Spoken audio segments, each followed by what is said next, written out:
After George Lucas finished up the original Star Wars trilogy, he put the franchise on break and went back to Indiana Jones to produce Temple of Doom and write the story for it. But that would not be the end, as he would cap off another trilogy, or at least we knew it as a trilogy back in the 90s. If you're a kid from the 90s or 2000s, you only know three Indiana Jones movies until 2008 with Crystal Skull. But that brings us to Indiana Jones and the Last Crusade, 1989's third movie, once again directed by Steven Spielberg. George Lucas once again writing the story, taking us to a back to basics approach, going back to how things were with Raiders. Temple of Doom was a very dark film, much darker than Raiders, but Indiana Jones and the Last Crusade feels a lot more like Raiders than it did Temple of Doom, but it almost went maybe too far in the other direction. And I'll talk more about that as I go through the review for this one. So,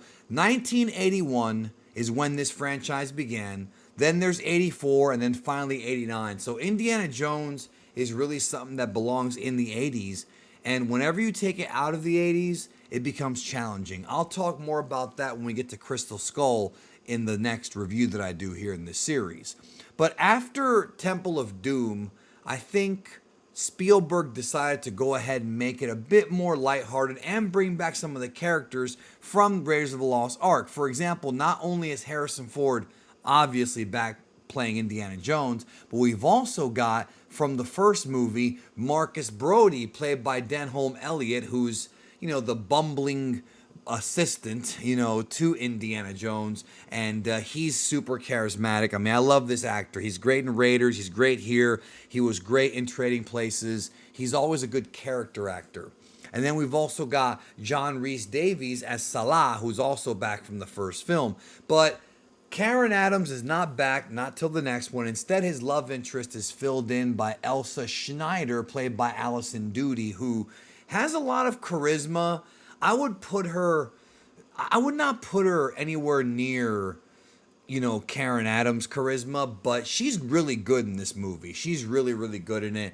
And it's kind of interesting because Alison Doody at one time was a Bond girl. She was in A View to a Kill. And speaking of Bond, we know that Indiana Jones borrowed a lot from the Bond franchise, including Bond himself, because alongside Harrison, Sean Connery, the original James Bond, plays Henry Jones Sr., and he's kind of the person that moves the plot forward. The movie starts with a flashback, and it's funny because young Indiana Jones, played by River Phoenix of all people, like, there's a weird note that I totally forgot about, and it covers basically the story of Indiana Jones now being put into a situation where he's going to find the Holy Grail, the cup that Jesus drank from during the Last Supper. So this really acts like, it really does feel like a sequel to Raiders. You've got more of the Christ/biblical theology to it. It's got the same actors from the first film again, the same feel. So in many ways, obviously Temple of Doom is the prequel and this is the sequel. It works as a perfect trilogy because Temple of Doom, I don't think, is so far away from Raiders that it doesn't feel familiar. But this one feels a lot more like a sequel, like a real sequel to Raiders. And it is. I mean, the Nazis are the villains again. There's even a very over the top and wacky scene in this movie where Indy goes face to face with Hitler himself. And Hitler, of course, takes his dad's book and autographs it. That's a classic scene. Just a classic scene. One that I think was kind of meta for a lot of people, but still, it's memorable. So in this movie, Indy is trying to find the Holy Grail, and he runs into his dad, Henry. And the story really focuses on those two characters trying to get the Holy Grail, which has been the goal of the dad for a long time, and make sure the Nazis don't get it. We've already stopped them from getting the Ark of the Covenant. Now we're dealing with something that can grant eternal youth and immortality almost. So that's kind of where the story goes. Once again, I feel like the last half of this movie really does have a crazy set of action. However, in my opinion, I think, and this is going to be hard to explain to y'all, so try to follow me here. The second half of Temple of Doom is still the best second half of the original three indie movies, but this one feels more like Raiders, where the whole movie really feels good. Like, Raiders is probably a better overall movie. I think Temple of Doom does have like that sort of weird 20-minute sequence where they land when the plane, after the plane got off the plane and they're in India, that just drags on too long, in my opinion. Still a great movie. I loved it even more than Raiders, honestly. This one, though, feels more like Raiders, but I was surprised as to how lighthearted it was. This one goes for the comedy way more than the other ones, and it becomes kind of like a buddy cop movie, except it's father and son, with Sean Connery and Harrison Ford, two very charismatic leading men, kind of carrying us through the story. And I liked it. I liked that about the movie. It's very lighthearted, and I think that if you go from Temple of Doom to this, you are going to notice, okay, it's a bit wacky, but I don't know, it never really bothers me. Like, those things don't bother me because it doesn't get to the point where it's just kind of a parody of itself. I didn't sense that in this movie, but it still has that sort of adventurous, quasi comedic feel to it, and I like that. It's definitely not as dark as Temple of Doom. There are some dark parts, like there's an example in the last third act of the movie, which I was going to get to. Even though Temple of Doom has the best second half, I think this has a stronger third act. When the dude drinks from the wrong cup and his body like withers away and he dies. Those are some crazy special effects for 1989, man. They really pushed it with the special effects in this one. And no argument from there. I mean, no argument from there. Douglas Siakombe does a great job with cinematography. And once again, John Williams produces the incredible soundtrack to this movie. I had a great time with this one. Like I said, it's definitely a lot more wacky. It's definitely a lot more.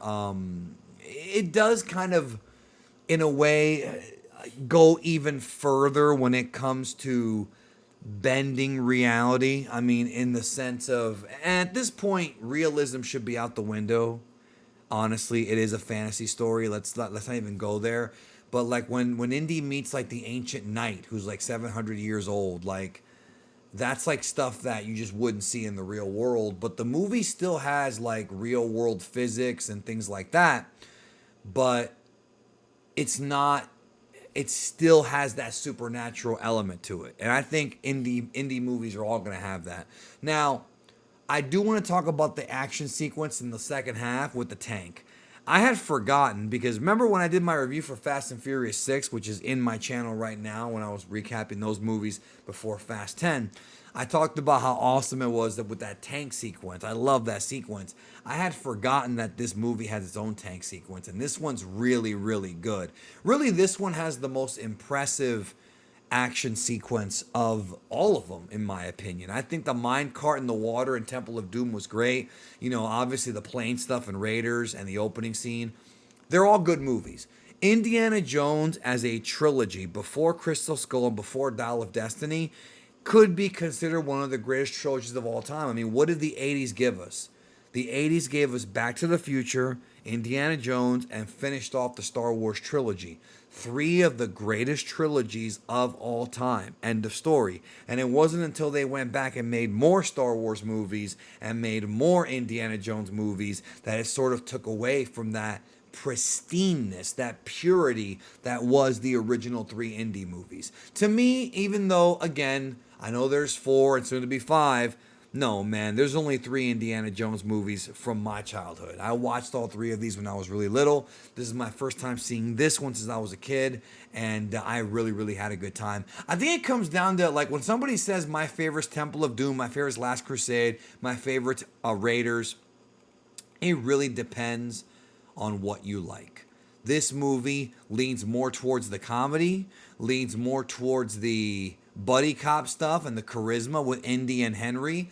I mean, it's just funny, even though one could argue that maybe Maybe they made the Nazis a bit too goofy in this one, less threatening than the first film. First film was really balanced, you know. Then Temple of Doom went a bit darker and tries to kind of gross you out. I mean, that's like the grossest one of the three. But everyone has their favorite, and I can't really sit here and tell you that one is better than the other. I can only give you my opinion because they're so close to me. Like, it's so close, man. Like, all these movies are 9 out of 10.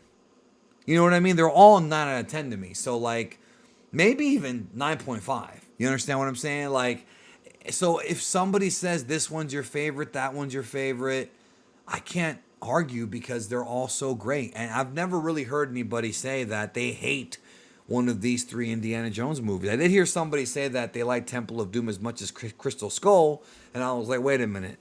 No, no, no, no. Look, even if you don't hate Crystal Skull, Temple of Doom is light years better than Crystal Skull. But when it comes to these three original movies, you just can't go wrong. You can't go wrong. The crew is here. I also got to put over a little bit of an underrated actor, one that doesn't get enough love, man. Julian Glover as Walter Donovan. This is General Veers in The Empire Strikes Back. He's a great villain. I think he's trying to be more like Paul Freeman from the first movie. Very similar. But he's great. I mean, he's great in this film. Everyone does a great job. It's too bad what happened to Elsa because she was kind of a character that you want to see something good happen to her, but didn't end up like that by the end. Ultimately, these three movies, I have a hard time struggling to find what's wrong with them. Maybe small things like, oh, the Nazis are made up to be too weak, and there might be some things that some people would find to be unrealistic in them, but hey, it's a movie. I can't hate them, man. They're fun adventure films, and you have to really, really try. You have to really try to find something wrong with this movie. Now, when it comes to Crystal Skull, the fourth one that came out in 2008, 20 years later or so, there's some things you can find that are wrong with that one. But with Last Crusade, man, tons of people's favorite. It's a good time. Great time, I would say. Huge thumbs up for me. Next time we're talking about it, we are talking about Crystal Skull. But for now, the original trilogy is still amazing. Take care. I'll see you in the next one.